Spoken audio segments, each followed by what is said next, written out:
Now a testing time for all of us as we put 4 superfans through a rigorous interrogation of just who knows what the most about Doctor Who. Leave the monsters alone, Charmer. First, there's John Nathan Turner, who produced Doctor Who during the 80s, so he should know a thing or two. Second, there's Jean Riddler, a housing officer from Greenwich. Third, we have Andrew Beach, superfan, the London solicitor who we met already. And finally, there's New Zealander John Preddle, who got to the semi-final of his country's Mastermind contest with Doctor Who as his specialist subject. So, John Nathan Turner, JNT, you have 5 questions on your specialist subject, the Sylvester McCoy era, starting now. What is Sylvester McCoy's real name? Patrick Kent-Smith. The full name? John Patrick Kent-Smith. Percy James Patrick Kent-Smith. That's wrong, sorry. Question 2. Which part was Sophie Aldred originally considered for? Ray. In? Delta and the Bannerman. Correct. Number 3. What was the name of the young patroller befriended by Ace in the Happiness Patrol? Susan Q. Correct. Number 4. In Ghost Light, what was the name of the house? Willoughby Chase. Gabriel Chase. Number 5, your last question. What was the name of the holiday camp in Delta and the Bannerman? Butlins. No. I can't remember. Shangri-La. As the leader of the pack, you should have known that. Second, Jean Riddler, your specialist subject, the UK stage plays, and your 5 questions start now. At which theatre was The Curse of the Daleks originally scheduled to play? The Strand. In London, correct. It switched to Wyndham's Theatre 2 weeks before opening. Number 2, who played the Doctor during the UK tour of The Ultimate Adventure? Colin Baker and John Pertwee, and also David Banks. Correct. Number 3, where were the pre-tour rehearsals for The Ultimate Adventure held? Wimbledon. West End Great Synagogue in London.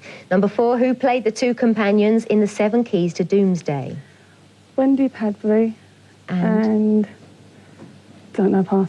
James Matthews. We'll have to make that a wrong one, unfortunately. Number 5, your last one. In The Curse of the Daleks, who played the captain of the spaceship? Pass. Got to Nicholas Hawtrey, the other role he played in Doctor Who on TV, was Quinn in The Power of the Daleks, remember? On to Andrew Beach now, and your specialist subject, the TARDIS. Your 5 questions start now. Which of the TARDIS's controls became jammed in the Edge of Destruction? The fast return switch. Correct. In which story was the existence of a back exit from the TARDIS first revealed? Tomb of the Cybermen. The Wheel in Space. Number 3. Name 2 of the exterior forms the TARDIS took in Attack of the Cybermen.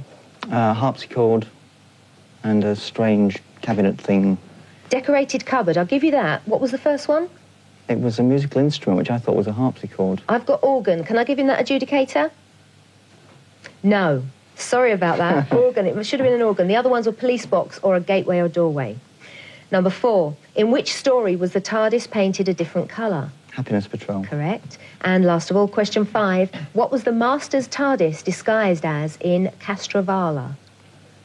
Castrovalva. It was a tapestry. No, a fireplace. Correct. Well, I'll just give you that because you corrected me on my pronunciation. And now, John Preddle, last of all, your 5 questions on your specialist subject, Doctor Who's companions. Number 1. By which name was Stephen originally referred to in the script of The Time Meddler? Got to hurry you. Pass. Michael.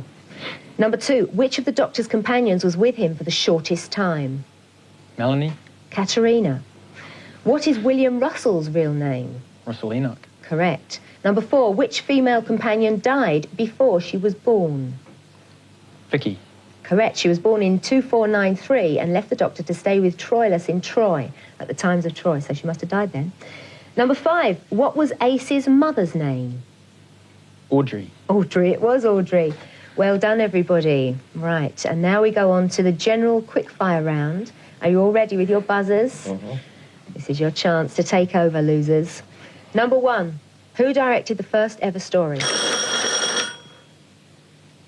JNT. Where's Hussein? Number 2, in Horror of Fang Rock, who was the first victim of the Rutan? Nobody knows. The answer is Ben. In Planet of the Spiders, who played Lupton? John Preddle. John Durth. Lots of Johns today. Who played an ice warrior in all 4 of their TV appearances? JNT. Bernard Bresslaw. Sonny Caldines. Number 5, which 2 writers wrote stories featuring enlightenment? John Preddle? Barbara Clegg and Terence Dudley. Correct. Clegg wrote Enlightenment, which Enlightenment was a prize, and Dudley wrote 4 to Doomsday, in which Enlightenment was a character, played by Annie Lambert. What is the connection between The Greatest Show in the Galaxy and Survival? Andrew? Ace. They were... John? Both directed by Alan Waring. No, I'll leave it there. They were both recorded at the same location I've got here. So I have to accept... Right. Just that one. Number 7. Who wrote under the pen name of Norman Ashby? John? Mervyn Haseman and Henry Lincoln. Correct. On which date was episode 7 of the Daleks Master Plan transmitted? John? 25th of December, 1965. Correct. What was the name of the time capsules given to the warlords by the war chief? Andrew? Sid Rats or Side Rats? Correct. What was the name of the radio telescope operator found shrunken in his lunchbox in The Terror of Autons, John? Googe. Gooch, correct. Who was the first victim exterminated by a Dalek? John Preddle. Raven. Anyone else? Andrew? Ian.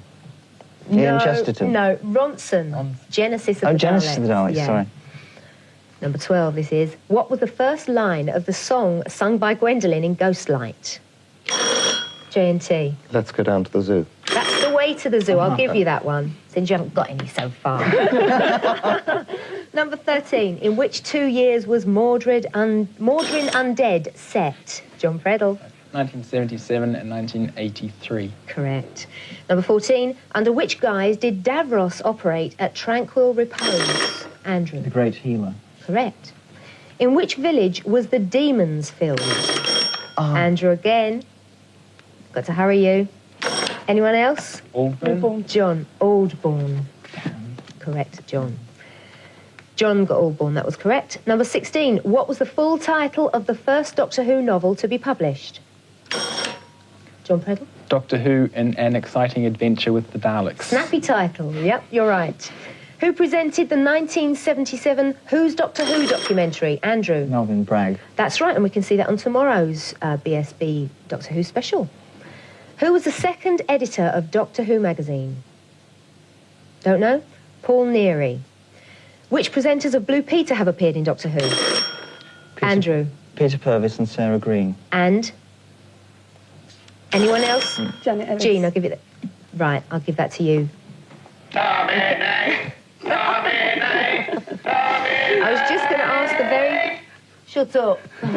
I was just going to ask the very last question before we instructed to end then. The last one was, in The Deadly Assassin, who was the assassin and who played him? So it wouldn't have mattered. Chancellor Gough, played by Bernard Horsfall. Right, and now we find out who wins the wonderful prize. I can tell you the winner is... John Preddle, with 12 points, light years ahead of everyone else. He wasn't a mastermind winner for nothing. The good news is, this is your prize, this wonderful Doctor Who jumper here. Well, almost. The bad news is, you've got to knit it yourself. This is the pattern. Not really. We'll get someone else to do it for you. Thanks very much. Thank you. Tomorrow in 31 Who at 5:15, we have a trivia teaser for you at home, writing with the correct answers, and we'll turn you into the 8th Doctor Who. That is, we'll put the winner's face in the 31 Who titles as if they were the 8th Doctor, and we'll give you a copy to keep. That's tomorrow at 5:15. Sylvester, what did you make of all those contestants? Well, I'm amazed. I mean, that anyone could know so much about the programme. I mean, all I could do was just learn the lines and try not to bump into the monsters. Well, as a current Doctor, I'm going to test you. Name as many monsters as you can in 10 seconds, 15 seconds. Well, 15 seconds. Daleks. There was a Rambo Dalek, there was another Dalek, there was a little Dalek, a big Dalek and a small Dalek. And was that it? That's as far as I'm going. They obviously didn't put you through any test to become the Doctor then. I didn't have to do a degree in Who to get the job. No, just learn the lines. And? Sometimes unsuccessfully. Absolutely. Oh, well, at least you learned about costume. At least he looks good, eh? Oh, do you think so? That's very nice of you. Well, I'm back. After the break, we have a 4-part story by Glyn Jones, originally shown in 1965. Susan, played by Carol Ann Ford, has just left the TARDIS crew, and we're about to be introduced to a new companion, Vicky, played by Maureen O'Brien. And do watch out for William Hartnell's Doctor evading his captors by doing a Dalek impression. The Space Museum.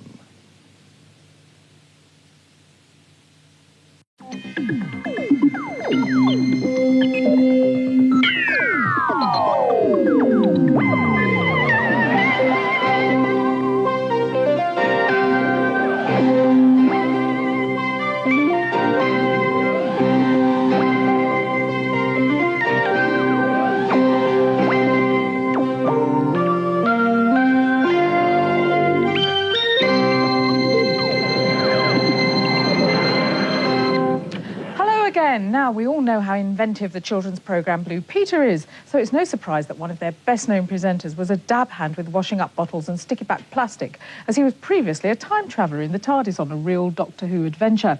The presenter in question is with us now. Welcome, Peter Purvis. Peter, Sharma. how did you get into Doctor Who? Oh, crikey, it's too long a story to tell. The end of it is that I was in Doctor Who as playing a small part, as a hillbilly whose name completely has gone out of my head. I was on tour visiting the Empire State Building in New York, and the Daleks arrived pursuing Doctor Who, charged around the place and left. And at the end of the recording, the producer Verity Lambert and the writer Dennis Spooner came on the floor and said, would I like to go and have a drink with them? And I went over and they said, look, you know that William and Jacqueline are leaving in 3 weeks. Would you be interested in taking over? And that was the first, it was mooted, the first I'd heard of it, and I took over. So you joined as Stephen Turner. And Stephen Taylor. Stephen Taylor, Yeah, sorry, yes. yeah. And you then teamed up with William Hartnell. What was it like to work with him? Oh, it was great fun. I mean, Bill was, a super pro, and he was good fun. He became a very good friend, actually. We used to go out and have meals occasionally. And he taught me to try and do things a bit small. I was a big actor, you know. Television is really quite confined, and he used to make the point that, you know, his hands he'd hold them here, because if they're down there and he's in close-up, you can't see him. So he'd have them there, and if he did the gesture, he wouldn't do that. His gesture would be there. And it's sort of neat little things. I haven't actually learned anything. I'll still do things big, but I mean, he was right. So all the things we think of as his kind of characteristics were actually careful acting. He was very precise. I mean, he wasn't always good at remembering his lines, bless his heart, but he was very precise. He knew precisely what he was doing. So did that stand you in good stead when it came to applying for a job on Blue Peter? Not at all, no. Absolutely no advantage whatsoever. The hardest thing, well, I mean, I was an actor, I always consider myself an actor. The hardest thing about presenting is to forget the acting side. You have to actually be yourself and not put anything on as a characterisation. And I find it very difficult. So when the kids see you these days, are you best remembered for Blue Peter or Doctor Who? I think they've all forgotten me now, haven't they? I The kids. don't think they've forgotten you I think at all. probably Blue Peter. Probably Blue Peter. Oh, well, we remember you for Doctor Who anyway. Over to John, who remembers everyone on Blue Peter and Doctor Who. I do indeed. Peter was just one of the many companions who accompanied the Doctor on his adventures. There used to be something of a joke around the studio, suggesting that the companions had very little to do except say, "What do we do next, Doctor?" or alternatively simply scream. Well, here's a selection of tense moments faced by the companions over the years. Companions, too. Two of them, a boy and a girl, Jamie and Zoe. Push! Open! No! It's closing! Ian, behind you! Did you hear that? Yes, it was Susan. Come on. I do wish Ian wouldn't treat us like Dresden China. Ian! Help me! Help! I don't think we should do anything till the doctor gets here. All his fault. Had to have his own way, see the city. I'm sorry, it's all my fault. I'm desperately sorry. Oh, don't blame yourself, Grandfather. Doctor, how do we get back to Jennifer and Jamie? No, Susan, don't. Must be some sort of acid. Shoot me down like a dog, would you? Well, I'm a criminal, never died without a fight yet. Gregor, to her! Jamie? Jamie, the doctor! Even if he does get out, he's stuck down there. His only way out is to live for him and come back for him. No good, we cannot do anything for him now, child. Fear makes companions of all of us. That's right. I never once thought you were afraid.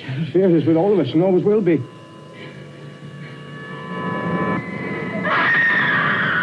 Oh, my God. Well, it's astonishing, the appetite that fans demonstrate for information about Doctor Who. The hunger is never-ending. Supplying vital fodder has become something of an industry, and fan magazines spring up from nowhere. One glossy example bears the title The Official Doctor Who Magazine, and is put together by self-confessed fans, published professionally by Marvel Comics.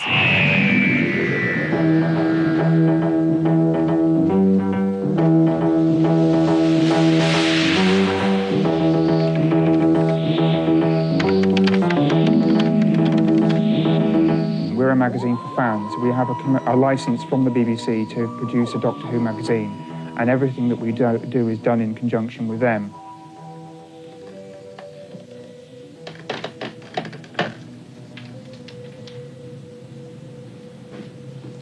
Hi, I've got this artwork for the next strip which has come in, so can you have a look through it and see if there's anything on the lettering that's going to cause problems? I hope that the magazine has a wider appeal than just Doctor Who buffs, because every issue we regard as a first issue for someone, and we'd like to use the comic strip which we have in every issue to introduce readers to Doctor Who in a different way to how he appears on the television series. The comic strip in the Doctor Who magazine was the first thing that really got the comic off the ground back in 1979, and it's still a very important part of the magazine. We have quite well-known artists and writers working on the strip. With comic strips, you break down a great deal more barriers, because you can create amazing special effects on a much smaller budget. So we try and make aliens more impossibly alien than they can be in television stories, and settings more dramatically interesting than they could be for a film or TV. The great thing about the comic strip is that it can take the Doctor to worlds, and worlds that he's never been to before. And we don't have to worry about budgets and wobbly sets and things like that. Our monsters can be as creative and as far more menacing, perhaps, than they could be on television.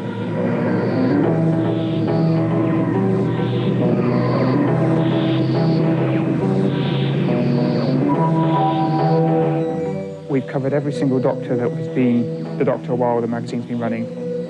And now we're running stories featuring Sylvester McCoy and Sophie Aldred, who's the companion Ace. The magazine is read in this country, it's read in the United States, and also in Australia, who are always complaining to us because they get the magazine 3 months late because it's shipped over there rather than flown. Doctor Who appeals to so many people for so many different reasons. It'd be impossible to define what exactly it was, but I just think because it's so varied, that's why it's continued for so long, and good luck to it. Now, millions of words have been written about the Doctor Who phenomenon, far more words than have ever been used in the stories themselves. There's a whole industry that's been built up around the series.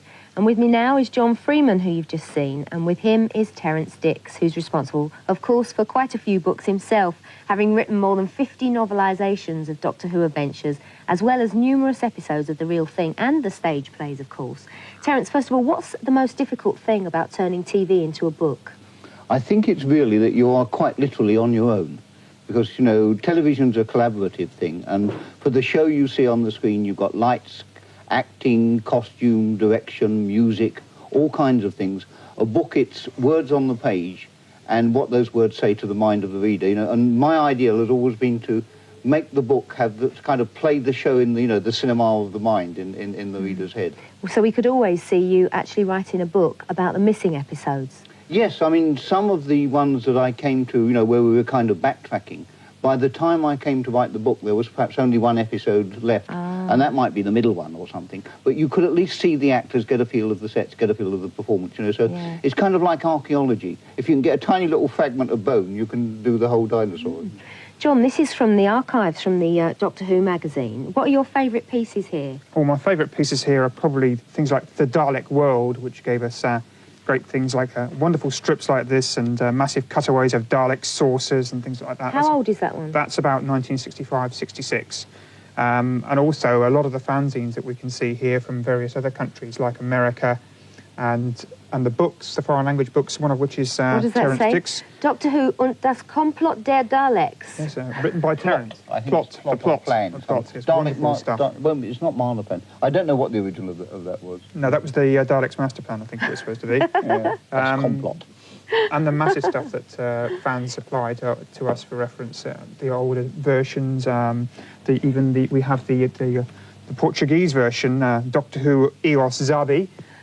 Wonderful. It sounds a bit like a Monty Python sketch, doesn't it? Great. Well, they're very amazing. We'll have to sit and have a flick through afterwards. Absolutely. Sharma, over to you. Now, we all know that followers of any cult can become a little obsessive, but as we researched this programme, we became more and more aware that everyone we had met had, at some stage, suffered a bout of Doctor Who fever. Here's an example of exactly what we mean by that.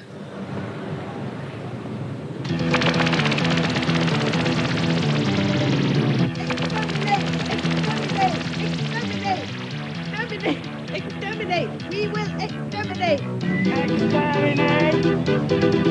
Exterminate! Exterminate! Exterminate! We will exterminate. You will be exterminated. I am not sorry! Exterminate! Exterminate! Exterminate! Exterminate! We will exterminate! Exterminate, exterminate. Exterminate! Exterminate! Oh, this is ridiculous. I can't do this.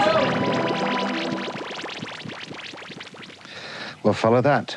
Well, after the break, we have a 6-part story from 1964, written by Dalek creator Terry Nation and directed by John Gorrie. Watch out for Fiona Walker, alias Lady Painfort from the Silver Anniversary story, making an early appearance as Carla, and a multitude of ambitious but lavish settings. The Doctor doesn't appear in episodes 3 and 4 because he was on holiday, something that would be unthinkable today. The monsters are the Vords, and watch out too for American character actor George Coulouris as Arbitan. The Keys of Marinus after the break.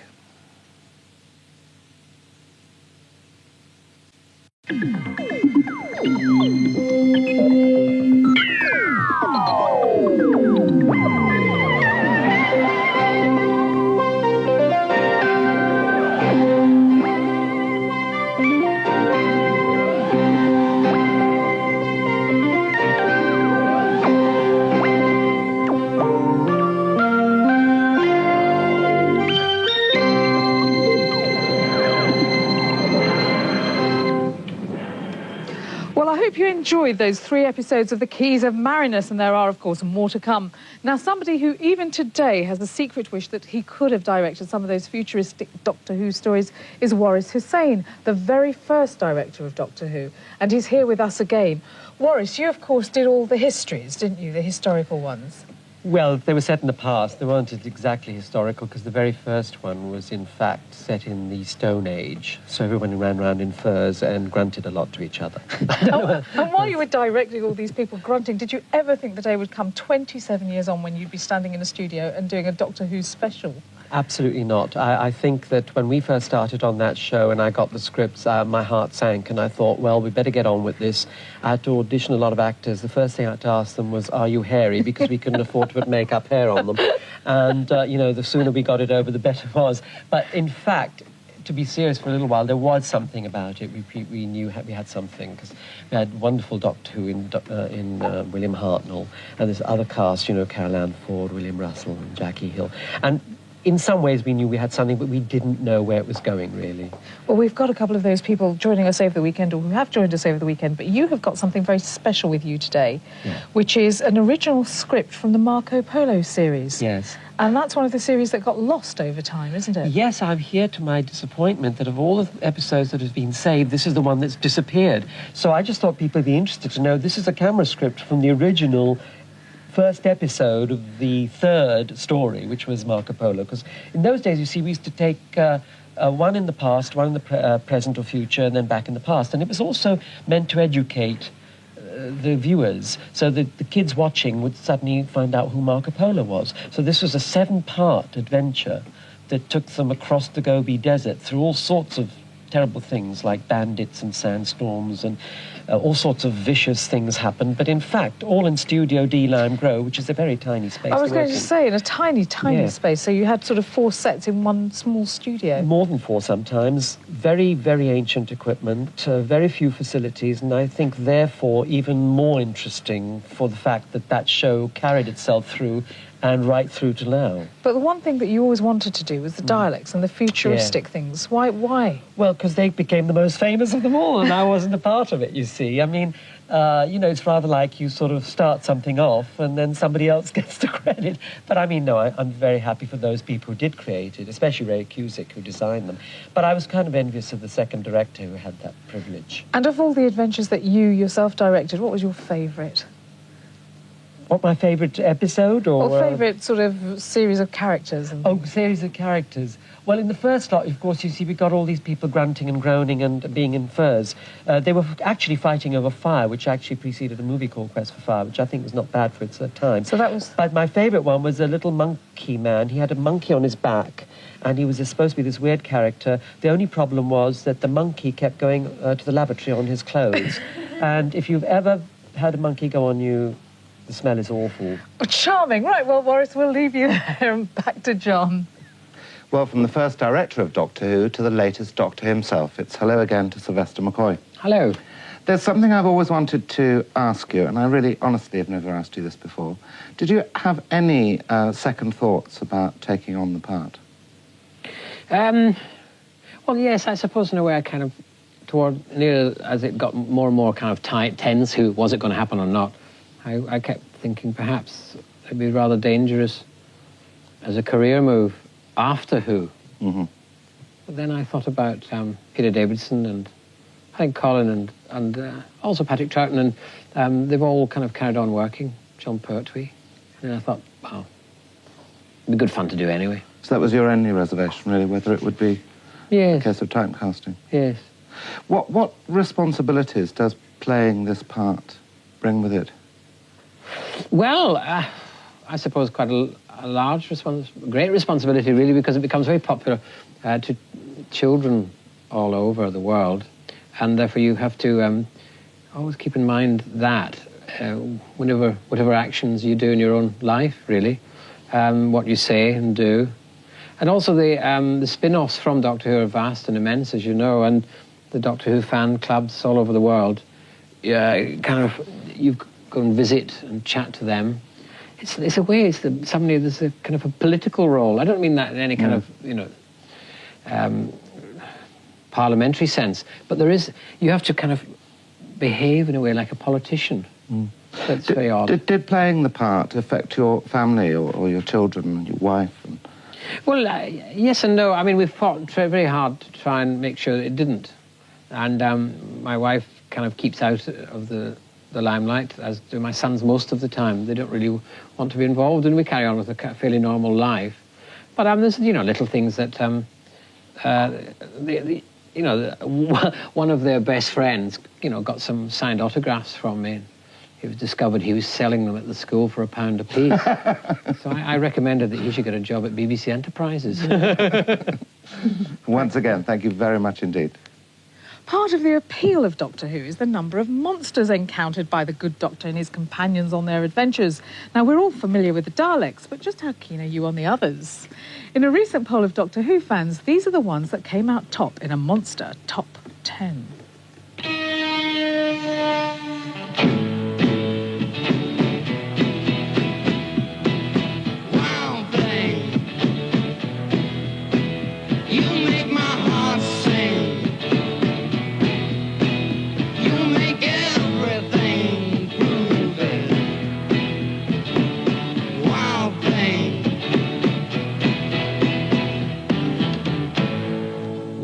Thing, I think I love you, but I wanna know for sure. Come on and hold me tight. I love you. The plan has not changed.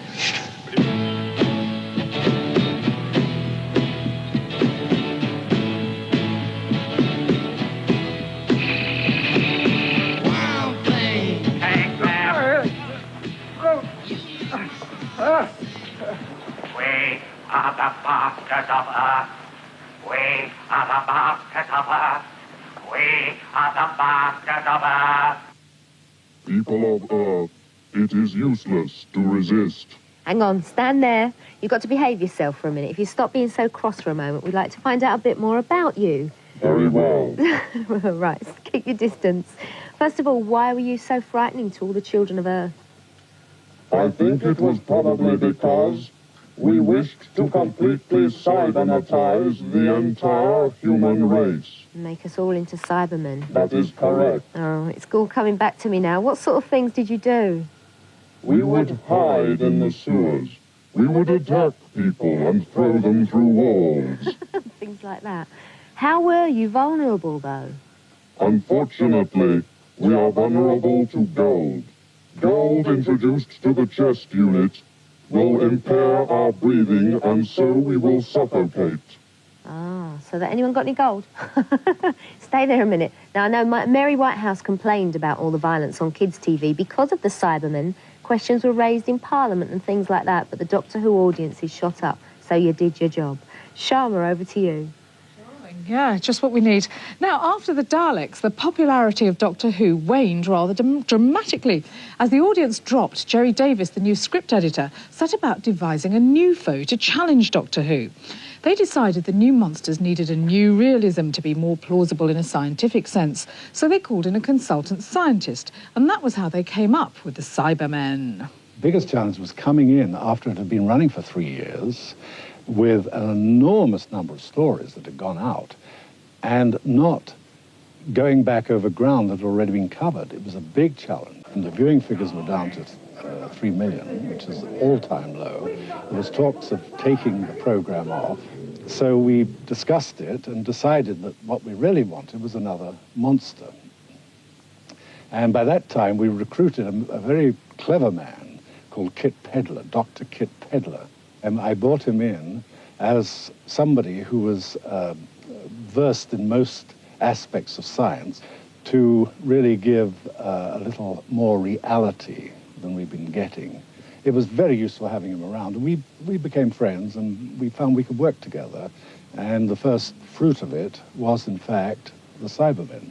So the Cybermen came in, and I remember the graph that we had on the wall, the office wall, and we were down to this 3 million figure, which was unacceptable to the BBC planners, and we knew it. And the Cybermen went up from 3 to 6, and eventually up to 9 in about 4 weeks. We had an almost exponential sort of rising rate on this graph, and they just hit the fancy of the public. They saw their worst dreams coming, their nightmares coming true in these Cybermen, and they wanted to see them beaten. And it's a good proposition, basically, for a drama sometimes. Instead of having basing everything upon the hero, you base the plot upon the advent of some villain, and can he be, or she, or whoever it is, be stopped? And the Cybermen were the ultimate villain. That's why I think they were popular.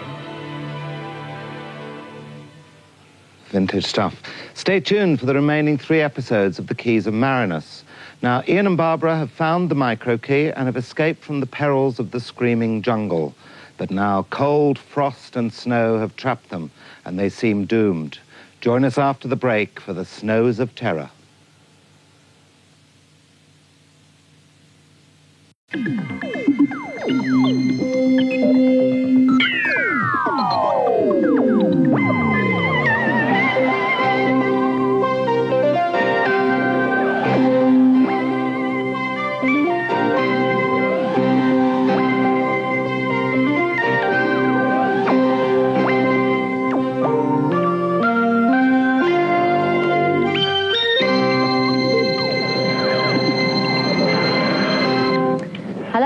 Of course, you didn't have to be a hideous monster to be an evil villain in Doctor Who. Many were simply fiendishly clever, power-crazed humanoids. Here's a look at as ugly and conniving a bunch of mischief makers as you're ever unlikely to meet. All of them trounced by our hero, Doctor Who. The carcass! You are my prisoners! It's the carcass! What? You will come out and put the hands above the head. Doctor, I can't move. Help me! It is pointless to struggle. My quarks have used a molecular force to bind your bodies to the wall. They have escaped before. They could do it again. Not this time. I am in control. And the doctor? Will he die with the rest? Why shouldn't he? He seems to have a charmed life. Let the old man die, and we'll watch the great Kal as he kills his strong enemy. McFire! McFire! Will I kill you now? He must be here somewhere. Find him. Search. I see. He has eluded us for the moment. So he is not yet completely under my control. Proceeding as planned. Operation will be completed on schedule. Good. All rockets are now in position. No further sign of the aliens? No. Good. Continue. Inform me when you are ready for the seed device. Already I sense their will beginning to weaken. Well, with us now are two companions from different eras, Elizabeth Sladen, who travelled with John Pertwee and Tom Baker, and Peter Purvis, who accompanied William Hartnell. I bet it's making you nostalgic for those glamorous old days, looking at all these monsters here. Oh, yes, I can't wait to get back in my thermal underwear again. Yes, the glamour of Frensham Ponds and Egham Borough Council sandpit. Wonderful, great location. Is it as awful as they say it was? I mean, sort of terribly cheap and cheerful locations and costumes and... Well, I think I saw every rubbish dump and every chalk pit in England. It wasn't desperately comfy. It was always in the winter when we seemed to film. The scheduling was always tight as well. I mean, we didn't A, have the money, I suppose, but we didn't have the time to go very far afield. Had to be close enough to London and get back. Maybe we'd shoot most of it at the Ealing studios anyway. And then finally into the studio for the magic. Peter, you were with the very first Doctor Who, but Elizabeth, you worked with two doctors. Did you have to kind of change your characterisation to suit them? Oh, yes, it was great. It gave me, as Sarah, a great chance to adapt, because the two doctors, the thing is, they must be different. And Tom was very different from John, as they have to be. And it brought out facets of Sarah that were much more interesting for me. Oh, I thought your transition from Tom Baker to John Pertwee, or rather the other way around, was terrific. You were terrific as John. I'm glad you worked in the family. You're keeping it in the family because you worked with the first Doctor as his companion. Now your son is on the set of the latest Doctor Who. That's right, yeah, he was floor manager, and the one they shot at Rutland Water, I can't remember what it was, though. All sorts of monsters coming out of the deep. Yeah. But things have changed a lot since you were both there. Now, when you watch Doctor Who now, are you sort of stunned by the sophistication of what's happening? Well, I can't really believe in it because I'm not in it. Yeah. I expect to see me coming around a corner soon. Yes, absolutely. No, I think they are very different from when I was in it. The sound, the monsters. I suppose the audience is very different. The thing that changed it for me was colour. I mean, we did it in black and white. It's in colour. Do you think it's better in colour? Not really. No, yes, it is. Yeah? Oh, no, I love the black and white. I love the cardboard sets. They looked even more cardboard in black and white. But, yeah, it did change it. It became not more sophisticated, but different. It was more eerie in black and white, wasn't it? Did either of you have favourite monsters? Didn't like the monsters at all. I like the historical pieces. Did you? We had the Jumblies. Elizabeth, I was very fond of forget Alpha monsters, Centauri. just give us a scream to see us out. Oh, no, Peter does that so much better better Peter, than I give do. us a... Oh, wonderful. That's enough to set John on edge. Over to you. Well, there was something of a bleak time for Doctor Who fans in 1985 when Michael Grade decided to suspend production. The tabloid press went mad and accused him of axing Doctor Who. Well, this roused the masses of Doctor Who fans, and the switchboards were jammed, the letters of protest poured in, and as part of the campaign, a record and video were released.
It's amazing, isn't it? Doctor Who has had so many companions over the years, and we've met so many here today. And I do believe there's another one trying to contact us right now. Let me get her up on this machine. Aha! Welcome to 31 Who, Deborah Watling. Tell us, were you actually a fan of the series before you joined their cast? I have to admit, I did actually see the very first episode with William Hartnell, and I thought, oh, that's good. then I have to admit I didn't watch it very much after that until I knew I was going to be in it. And I thought, well, I'd better start watching now and see what's happening and what it's about. So I wasn't an avid watcher of it, no, because of course I was doing other things as well. Well, you first appeared with the Daleks. What were they like to work with? Quite extraordinary, really. I remember the first day of filming. Did some outside filming before we went into the studio. And there was Fraser there, and I was introduced to all these Daleks. And I played Victoria Waterfield, and I had a long crinoline on. And I think the first shot you saw of me was going down a passage in a very old house with two Daleks, one either side of me. And when I actually saw it on tape, on telly, I looked just like a Dalek as well, because you couldn't see my feet. So it looked like three Daleks going down this corridor. But they were fun to work with. They were a bit naughty, but they used to play games on me and come up behind me when I wasn't aware of it. And, well, I shall leave the rest to your imagination, really. But no, they were nice. Yes, they were all right. It was very strange acting with this sort of small creature. I mean, it was nearly as tall as me, let's face it, because I'm only 5 foot. But I got used to it. I got used to it. So what was your favourite episode? Favourite episode? Well, my favourite storyline was Fury from the Deep. Because that was really, I thought, a really good monster, the seaweed monster. Because it was a menace. You didn't see it for a few episodes. You didn't see it. You knew it was there. You could hear it coming. I think it was a heartbeat you could hear, first of all. And I found that very eerie. And I thought that was a good storyline. I even went up in a helicopter in that one, so that was quite fun. So what was the funniest memory for you? It was the Yeti story. We were in the underground, London Underground. And I'd yet again been kidnapped by the Yetis, dragged off screaming. And Pat Fraser and my father, Jack Watling, who was playing Professor Travers, has to come along the line, trying to look for me, you know, find out where I am. And Fraser stops, they're walking along, one behind each other, walking along. And Fraser stops and goes, oh, Doctor, Professor Travers, look. Her hanky, Victoria must have gone this way. And of course, they did the take, and I went, oh. Fraser said, oh, look, Doctor, Professor Travers. Her knickers. Well, I died. Are you still recognised as Victoria? Yes, I am. It's quite extraordinary. I'm very flattered, I must admit, by the attention. I mean, let's face it, it was, 21 years ago now. And as I said, when I got it, I thought it was just another job. But recently, I mean, over the past 6 years, people have shown a lot of interest in they call it the monster era, and me. And, oh, I love it, yes. People come and say, I remember you as Victoria, as. I think, yes, yes. They say, oh, you haven't changed much. I said, well, I think I have, actually. Really, you know, a few lines here, a few lines there. But they said, oh, no, no, no. Oh, we did used to love you in that. And they actually tell you the episodes you were in, who directed them, and the other actors around you, and what you actually said at some point during the episode. So, no, it's fun. They still recognise me as Victoria. And so they should. Deborah, thank you very much for joining us. Well, the next story after the break follows on from the Keys of Marinus. Originally shown in 1964, it's the 6th Doctor Who adventure, and it's set at the time of the Aztecs in 1430. Ian Cullen of Z-Cars makes an appearance, and character actor John Ringham is the splendid villain of the piece. There is featured in this story the Doctor's one and only known love interest, a highly amusing scene with the Aztec lady Cameca. So join us after the break for the one time that there may have been hanky-panky in the TARDIS.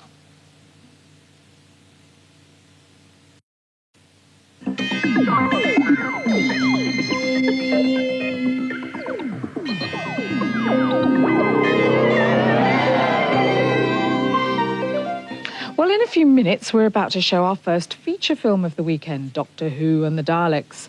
Peter Cushing is the Doctor and Roy Castle played the science teacher. But the real stars are the Daleks, seen for the first time in colour and spraying a noxious white gas. With me now is Jenny Linden from the film Doctor Who and the Daleks. She was one of the Doctor's companions. Jenny, tell us a little about yourself in the film. Well, I was the eldest grandchild in the film. of Doctor Who, and there was a little girl, Roberta Tovey, who was the youngest grandchild. Roy Castle was my boyfriend, and it was brilliant casting with Roy, because he's a great variety star, as you know, and he was to bring a little bit of humour to the film, which is slightly different from the BBC thing. Looking back now, do you think that Peter Cushing makes a good Doctor Who? Oh, yes, very good. He was very bumbly, very eccentric. And again, slightly humorous. There was a sense of the realisation of one's own ridiculousness. Can't speak, it's a bit late.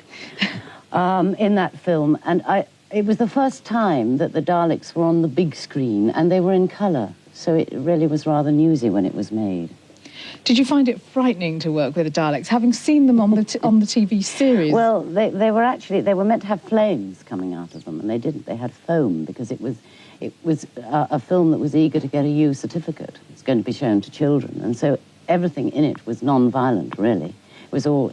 There was a group of people on the planet called the Thals, and they were pacifists, and Doctor Who was unarmed. The whole thing was really rather nice. It wasn't actually a violent film in any way. It was we're all looking aimed at the forward kids. to seeing the film. Tell me very quickly, do you have a favourite Doctor Who from the TV series?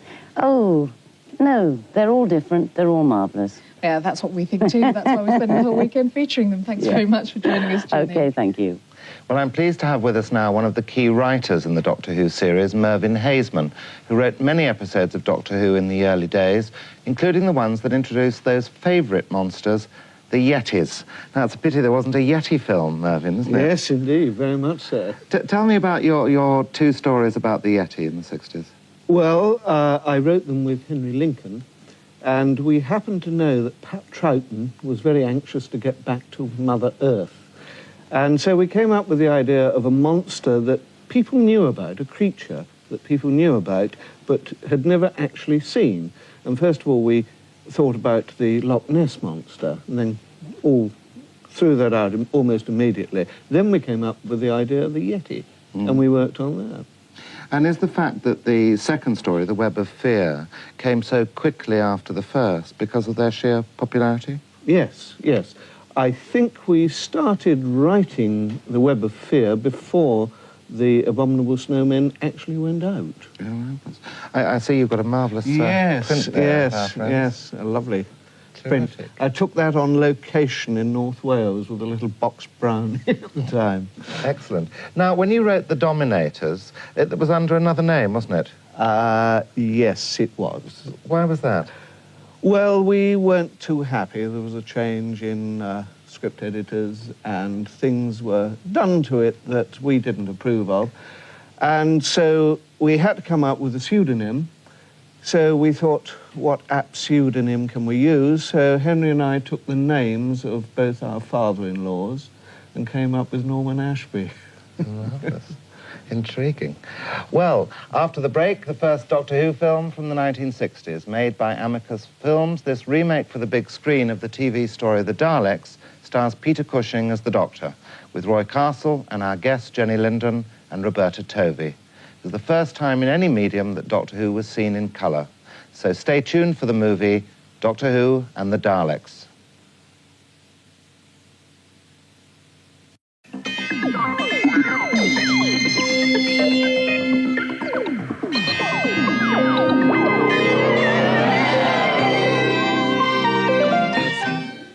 Well, after 17 and a half hours of our Doctor Who weekend on Galaxy, you'll be delighted to hear that's only the beginning. Yes, we've seen some very old footage, some rare stories that haven't been shown for 25 years, and even found a couple of episodes of Yeti stories, a treat indeed, as most of that series had been wiped. And remember, this is only the start. Later this morning at 9 o'clock, we start another day in the Doctor Who vaults, dusting off old tapes and talking to more people who had a hand in creating the science fiction classic that Doctor Who has become. We blast off with a war game story, and as the day continues, we show the Dominators, the Mind Robber, and a real favourite, the Three Doctors, when the first three Time Lords, William Hartnell, Patrick Troughton and John Pertwee, got together in one story. We have a half-hour special celebrating the technology and design features that made Doctor Who so original. So, Whovians, time travellers and all viewers in the galaxy, join us here Sunday at 9 a.m. Bye for now.